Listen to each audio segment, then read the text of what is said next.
Ladies and gentlemen, I am SidAlpha. This won't necessarily be a news video per se, or really a full breakdown of events, because this focuses on a singular topic surrounding the recent threats being made against Laura Bailey over her voice acting Abby in The Last of Us Part 2, and also some of the foolishness of Neil Druckmann. However, we do have a sponsorship spot within this video, and no, I still haven't managed to record a new one. Don't worry, it's on my to-do list.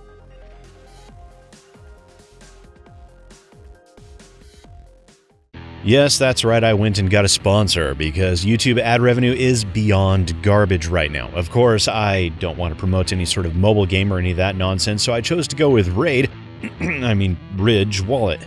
These guys sent me my own Ridge wallet, which I chose the carbon fiber wallet because I'm a big fan of uniform branding, and I like it far more than I originally thought I would. The Ridge wallet is small, yet effective, with a sleek design that holds up to 12 cards plus room for your cash that can also easily fit in your front pocket.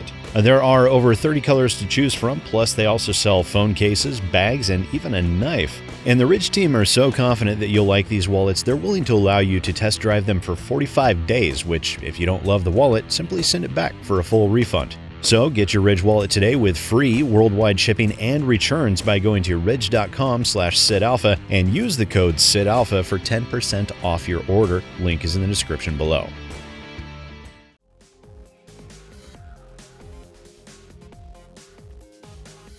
Yesterday, Laura Bailey posted this statement on Twitter. Man, I try to only post positive stuff on here, but sometimes this just gets a little overwhelming. I blacked out some of the words because, spoilers. And the images were snips of messages that had been sent to her that showed some exceptionally vitriolic threats leveraged against not only her, but of her child as well. And I wanted to spend some time discussing this because this phenomenon of extreme overinvestment in game franchises and characters, while not extremely widespread within the games industry, does tend to create some exceptionally negative and tribalistic behaviors and mentalities as a result. And there are some very clear and simple reasons why people feel this way, despite the simple fact that they shouldn't, something that I will get to in just a moment.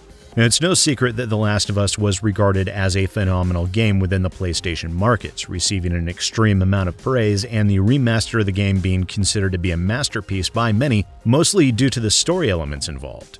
Now, I've never played the first Last of Us game. I'm a PC gamer, and this is predominantly a PC gaming channel as a result. I only recently received a PlayStation 4 myself, and as such, The Last of Us Part 2 is my first hands-on exposure to this franchise. So I, unlike many PlayStation gamers out there, do not have the same familiarity with the first game in the franchise. From my basic understanding of the first game, after losing his own daughter, Joel is tasked with the job of transporting Ellie to the Fireflies, who are looking to develop a cure for the outbreak, with Joel quickly learning that Ellie is immune.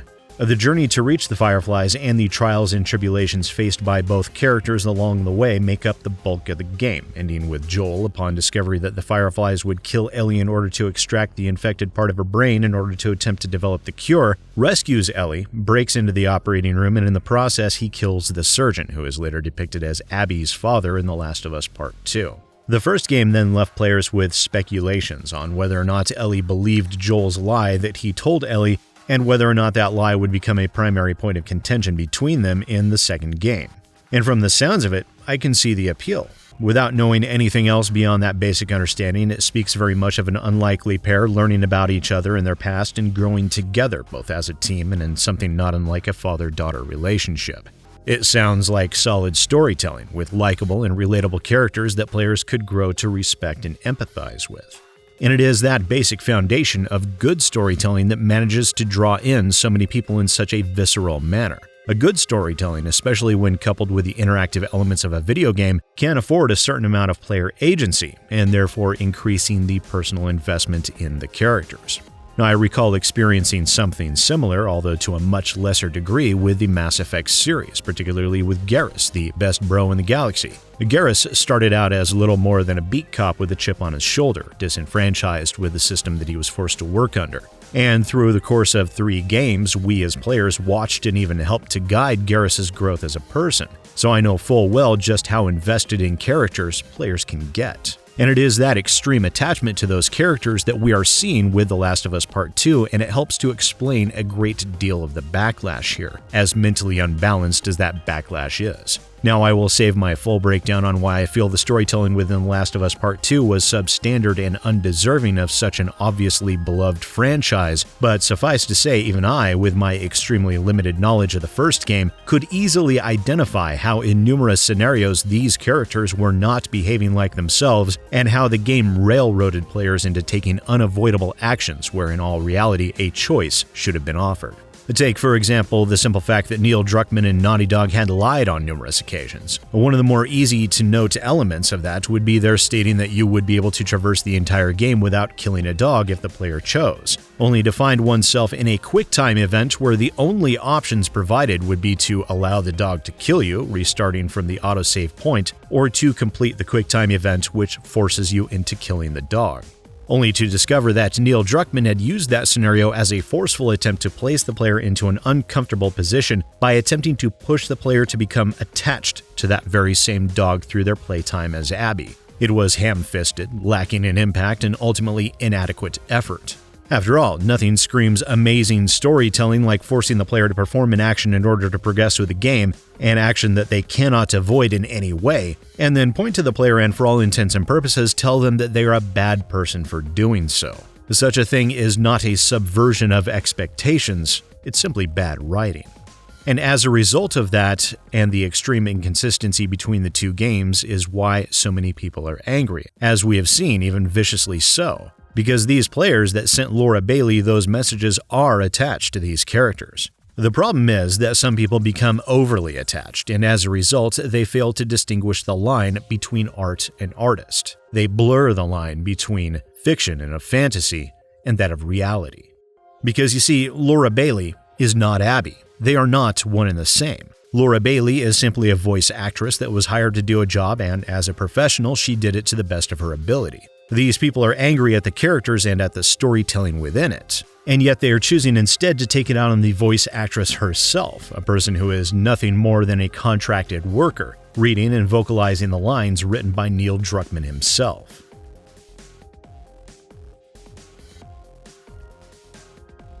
Now, in response to these threats being leveraged against Laura Bailey, Neil Druckmann posted the following. As the people that propagate this kind of hate would say, how stunning and brave. I hope these gamers get the mental health they so clearly need. Unfortunately, this is now the cost of making popular entertainment that challenges conventions. Laura doesn't deserve any of this. And there is just so much wrong with this statement that it is honestly quite baffling. Firstly, as the people that propagate this kind of hate would say, how stunning and brave. Now, this is a callback to the political extremism of left versus right within the United States, and it seems to me to be a rather out-of-place call-out. After all, not all who do align themselves against those of the ultra-woke, those who tend to make use of the term stunning and brave as a form of derision towards woke culture, would support the statements made by those wishing harm on Laura Bailey. While these people are at minimum complete fools and at worst absolute lunatics, the vast majority of human beings would not condone such behavior and to even attempt to use such statements to attack those that don't match your political ideologies, I find to be rather foolish. Then there is his statement of, this is now the cost of making popular entertainment that challenges conventions. Which I wouldn't agree at all that The Last of Us 2 is popular, nor would I say it challenges conventions. Yes, the game had an extremely large number of pre-order and day one sales, helped out in no small part to reviews being limited to specific portions of the game, and those sales also being carried off of the back of the popularity of the first game. Since then, sales appear to have fallen off of a cliff, showing that now that gamers who chose to wait to see full reviews and playthroughs decided they really didn't like what they were seeing and choosing not to buy. And the game challenging conventions, well, I will freely admit that the game does do a good job of making the player feel uncomfortable. However, for many of us, it's not in the manner that Neil Druckmann had hoped. The discomfort comes from being forced to sit through around 20 hours of substandard storytelling that is, in many areas, ham-fisted and fumbling, while in others it railroads the player and portrays the characters in a manner that is not at all consistent both within the game itself, nor are they consistent with how the characters would act or react within the first game. But I will agree with him on one very important thing. Laura Bailey, indeed, very much does not deserve any of this.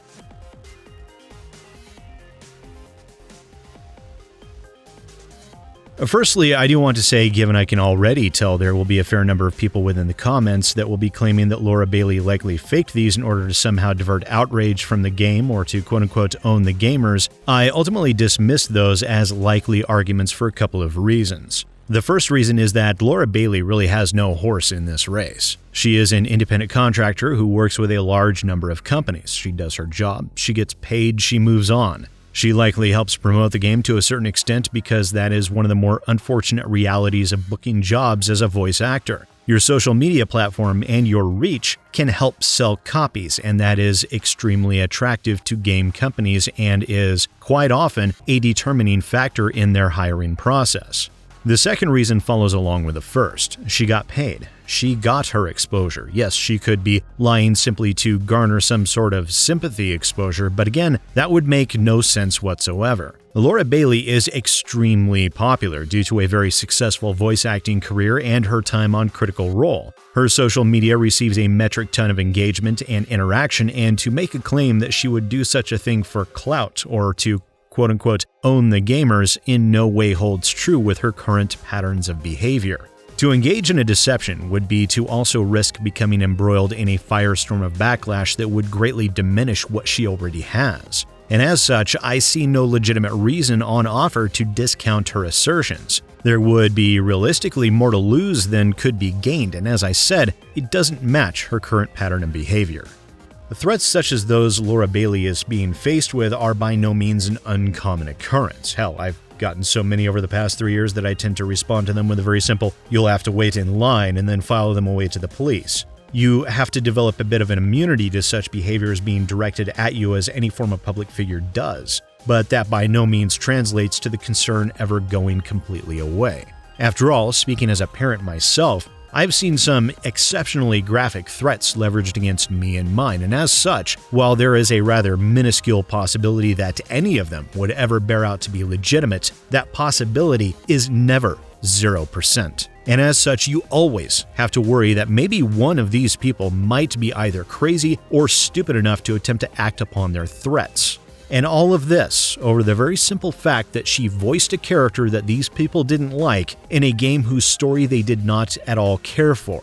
That is a gross over-attachment to fictional characters, and it speaks very much to that over-attachment, an over-attachment that I freely admit I have myself never experienced. After all, if any of you have happened to see how I treated NPCs within D&D games or Battletech or Warhammer 40k, to me NPCs are nothing more than narrative elements and experience point batteries. To me, they aren't real, and as such, that attachment will only go so far. Because they're not real. They're fictional. They're made up. Sure, you can empathize with those characters, you can even grow to like the characters and appreciate their portrayal, but to become so viscerally connected to a fictional character or characters that you would wish death on anyone involved with a project is deplorable in the extreme, and it very much speaks to a reality in which some gamers, like those that were threatening Laura Bailey, really are incapable of separating art from artist. And if that is the case, I really do hope that they seek some very much needed psychological help, every bit as much as I hope that none of these people are insane enough to attempt to make good on their threats. Because no one deserves this. There is no world in which anyone would deserve such things merely for voicing a character. You can criticize the quality of her work in portraying the character, sure, but the age-old adage, if it ain't on the page, it ain't on the stage, holds every bit as true for voice actors as for actors in other fields. She didn't write the characters. She didn't write nor even hold any sway over the story itself, which is the thing that these people are taking such violent exception to. No, she simply worked with what she was provided. And for that, people have threatened both her and her infant child with deletion, merely because, as you can see, these people really are incapable of discerning the difference between the fictional characters and the actors that portray them, some of them even referring to her by the character's name, which already speaks to a fair amount of mental instability. Now, I wish Laura Bailey the best, and I hope to God none of these crazy people are insane enough to ever actually try it. And once again, ladies and gentlemen, I am SidAlpha, and I'll see you next time.